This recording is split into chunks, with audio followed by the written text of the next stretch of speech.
अब एक फाइनल सवाल है जिसको मैं एड्रेस करना चाहता हूँ इस टॉपिक को ख़त्म करने से पहले, और उसके बाद हम इस टॉपिक के को लेके कुछ प्रॉब्लम्स को सॉल्व करेंगे ताकि आपको फर्दर आइडिया हो जाए कि कैसे टेंशन वाले प्रॉब्लम्स को सॉल्व करते हैं। लेकिन उससे पहले जिस चीज़ को मैं डिस्कस करना चाहता हूँ वो है कि जो टेंशन फोर्स है जिसको हमने पढ़ लिया कि ये स्ट्रिंग के अंदर पैदा होती है जब भी हम उसके ऊपर कोई फोर्स लगाते हैं, उसका ओरिजिन क्या है। हम माइक्रोस्कोपिकली देखना चाहते हैं कि उसका ओरिजिन क्या है।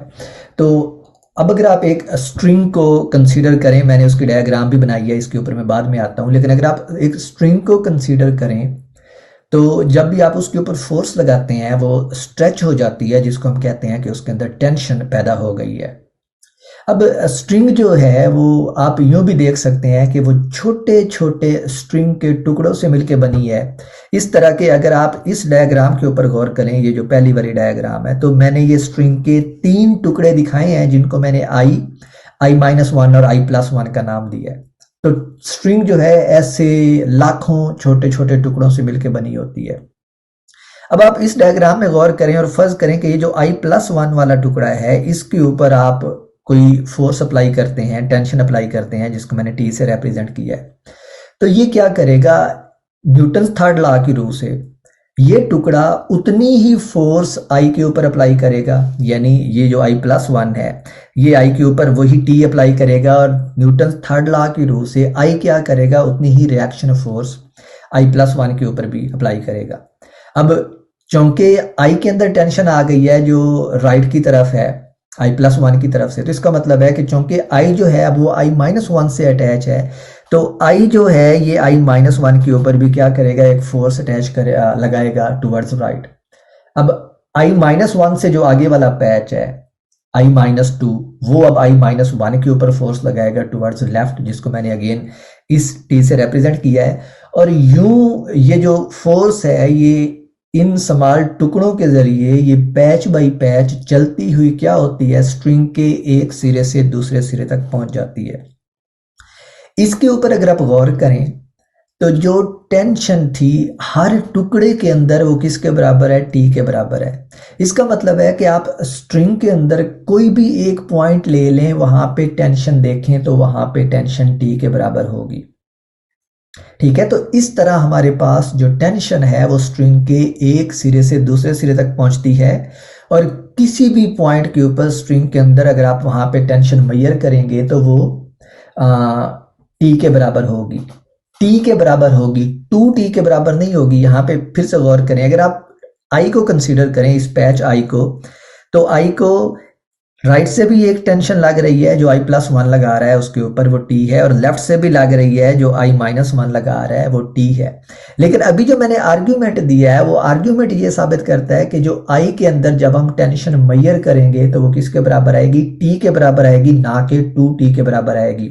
यानी अगर आप इस नीचे वाली डायग्राम में देखें कि तो नीचे वाली डायग्राम में मैंने i को रिप्लेस कर दिया है इस स्प्रिंग बैलेंस से।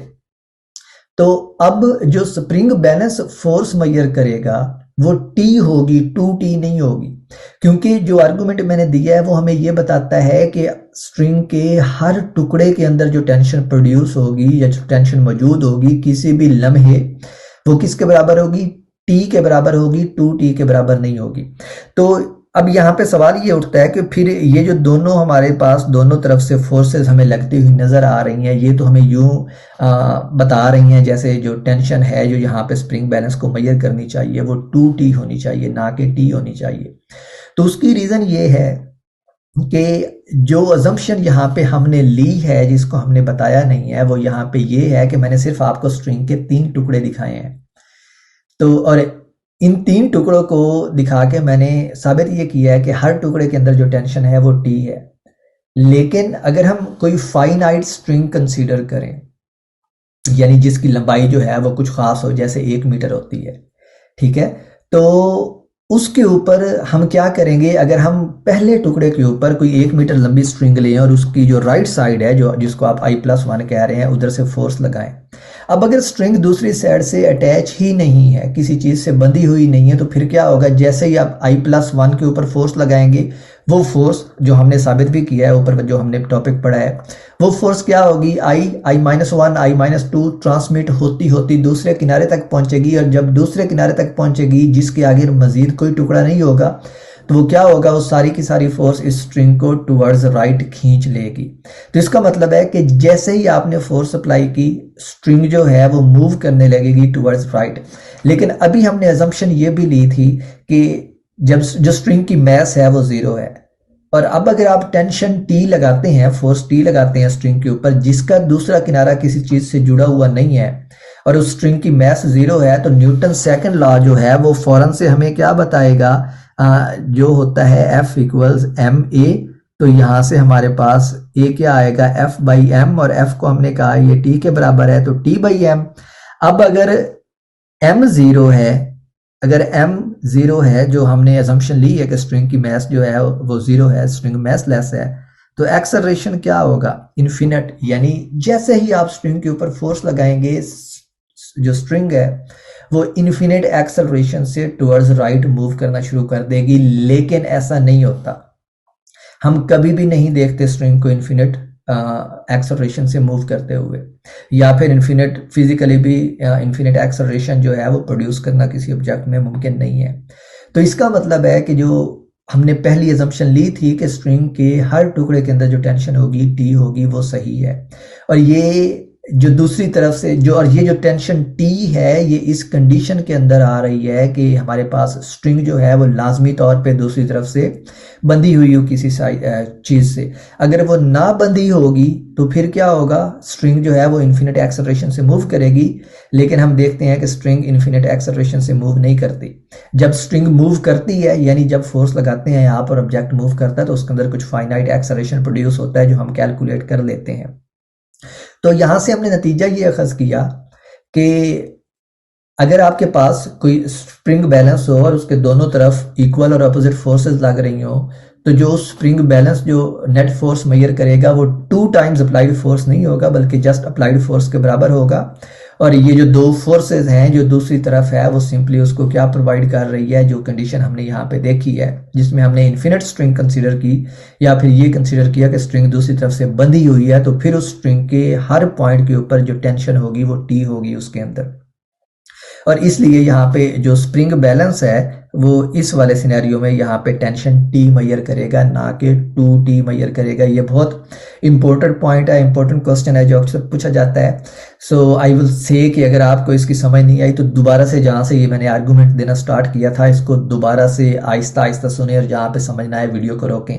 उसको अंडरस्टैंड करें, फिर उसको प्ले करें और आगे अंडरस्टैंड करें कि मैंने क्या आर्गूमेंट दिया है। मैंने 2 आर्गूमेंट दिए हैं। पहला आर्गूमेंट ये दिया है कि स्ट्रिंग के अंदर जो टेंशन प्रोड्यूस होती है वो हर पॉइंट के ऊपर T होती है,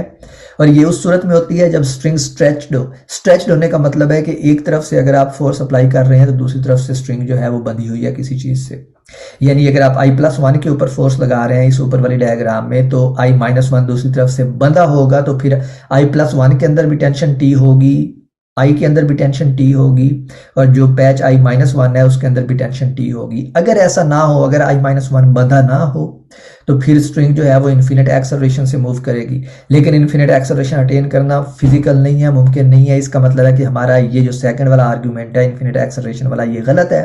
दूसरे अल्फाज में जिसका मतलब है कि हमारा पहले वाला आर्गूमेंट जो है जिसमें हमने ये कहा था कि हर पैच के अंदर जो टेंशन होगी वो T प्रोड्यूस होगी,